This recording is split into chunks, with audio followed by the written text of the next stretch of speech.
Kita yang dah tua, umur 60 ke atas, ada kemungkinan dapat sakit itu. Sakit di mana kurang pemikiran, dia dah tak fikir apa orang rasa, dia tak fikir apa orang nak jadi.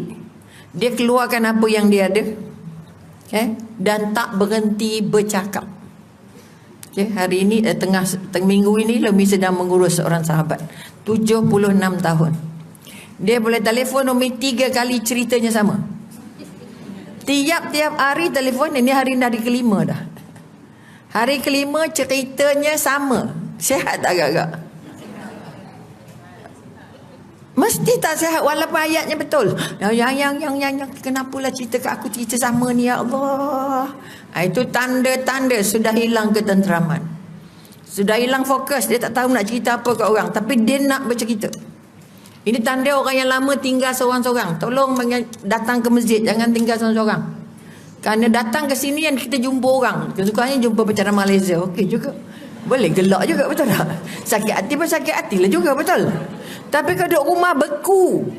Sebab itu kalau tak berapa mau berjalan, minta anak hantar, minta anak jemput, tak salah. Nak pergi masjid tak boleh jalan, duduk rumah udah lah. Itu anak tak sopan lah tu namanya. Sebab itu setiap anak penuhi semua permintaan ibunya. Kan ibunya akan berangkat. Betul? Dia dapat satu video seorang suami dengan isteri naik ferry, naik cruise. Tiba-tiba cruise-nya accident. Pakai life jacket. Tapi dalam sampan keselamatan tu ada satu tempat saja. Dia 2 orang. Apa suaminya buat? Tolak isterinya masuk dalam bot, dia terjun seorang. Kejam ke tidak? Itu otak normal. Kita rasa kejam. Tapi kalau akhir cerita, dia pendekkan cerita. Ini bukan cerita, ceramah. Kita nak melihat hati. Kalau kita tengok suami tolak isterinya dalam kapal tu nak tenggelam dah. Dan suaminya seorang je terjun dalam bot keselamatan. Kita rasa apa? Kejam ke tidak? Kalau tak pernah dengar cerita ni, mesti kita dapat otak yang sakit. Kejam, patutnya terjunlah dua-dua. Biar mati dua, tenggelam dua-dua. Betul? Sehati sejiwa, betul? Tapi suaminya yang terjun, agak-agak apa pesanan isteri dari atas bot, dari atas kapal, atas cruise tu, agak-agak lah, cuba tembak sikit. Kut main-main teka-teka. Salah betul. Apa pesan ni suaminya? Pesan isterinya agak jaga anak lagi. Itu aja. Oh baiklah tu, mesti dah dengar lah tu videonya. Dah dengar ceritanya? Belum dengar. Oh hebat dia mah. Sepatutnya kalau ikut normal, suami selamatkan diri, isteri dibiarkan. Apa isteri pesan? Apa isteri cakap? Tak guna punya suami. Penting diri sendiri, terlepas aku, biar aku mati seorang, kau nak selamat seorang. Betul ke tak? Itu normalnya. Kalau kita tak tahu hujungnya. Sebab itu jangan tengok benda kulit, mesti cari sampai ke isi. Kenapa maknya kena marah di anaknya? Kenapa isterinya dimarah oleh suaminya? Kenapa perceraian harus berlaku? Kena melihat ke dalam peristiwa. Dipendekkan cerita. Anaknya ada seorang. Jadi pesannya tadi apa? Tolong jaga anak aku mati tak apa. Sehat ke tidak hatinya? Itu tanda hati sehat. Kalau hati tak sehat tadi pesanannya apa? Tak guna kita neng. Betul? Jadi kita nak semak balik, otak kita sehat ke hati kita sehat? Kalau pakai otak tadi kita sakit hati. Sebab suami sampai hati tolak isteri, dia terjun seorang. Maknanya melamatkan dirinya sendiri. Betul? Itu pakai otak. Tapi kita ikut cerita seterusnya, kita dapati anaknya seorang. Jadi pesanan isterinya apa? Tolong jaga anak. Isteri suami selamat dan jaga anaknya. Akhirnya suaminya mati. Anak tengok diary ayah. I wish to be. Saya sanggup untuk sebenarnya mati dua-dua dalam bawah perut laut bersama anda. Artinya bukan saja-saja ayah nak tolak. Betul? Ada sebab dia tolak. Kerana isterinya sedang mengalami satu penyakit yang tak ada harapan. sembuh sakit yang kritikal. Datang ke krus itu nak bagi hiburan untuk dia melalui penderitaan-penderitaan itu. Makanya isteri rela untuk mati sebab dia dah memang sakit. Suami sehat, bolehlah jaga anak. Kalau suami mati, siapa nak jaga anak? Kalau suami kata, hang lah terkejut, aku sayang kat hang no, hang terkejut aku, you mati. Nampak tak? Maka isteri menerima. Kenapa dia ditolak kebut? Kenapa isterinya, suaminya yang terkejut? Maka yang menyebabkan kita jadi baik, jadi bagus apa? Otak ke hati? Hati. Kalau tadi mesti kita kata tak guna punya suami. Tapi bila melihat apa di sebaliknya, dia sakit yang teruk, ada anak yang perlu dijaga, tempat duduk hanya satu, maka pilihan terakhirnya apa? Selamatkan yang sehat. Dah lah aku sakit, suruh mati awal. Itu otak ke perasaan?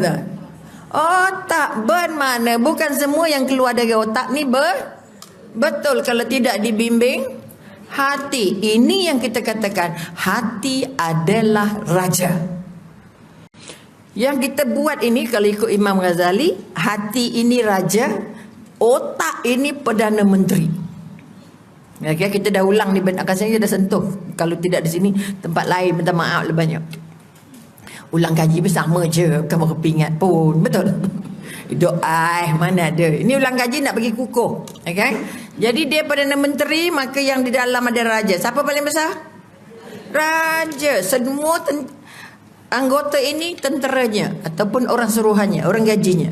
Maka apa yang dilakukan oleh kaki tangan semua mata telinga ini berdasarkan apa yang diperintahkan oleh hati. Itu maksud Imam Syafi'i. Ini merujuk buku 30 wasiat Imam Syafi'i. Ini buku yang Umi pakai selain daripada buku Imam Ghazali. Tajuk dia Allahu Akbar, kunci kebahagiaan dalam hidup. Itu satu buku, tapi itu Sanjawi lah. Ada buku kuning, kita kuning sikit kata orang. Itu dua buku yang walaupun nipis tapi sangat penting. Ulasannya sangat jelas. Sebab itu kita katakan seluruh gerakan yang kita buat ini sama ada berpandu. Siapa yang pandu hati kita? Siapa yang bimbing hati kita? Otak. Siapa yang bimbing otak kita? Okey, maka hati oleh kerana dia raja, dia ada dua penasihat. Apa penasihatnya? Penasihat pertama kita kata sama ada dia dibantu oleh malaikat, dibimbing oleh malaikat ataupun dibimbing oleh syaitan. Itu penasihat dia. Kalau dibimbing oleh syaitan, maknanya bosnya siapa? Iblis.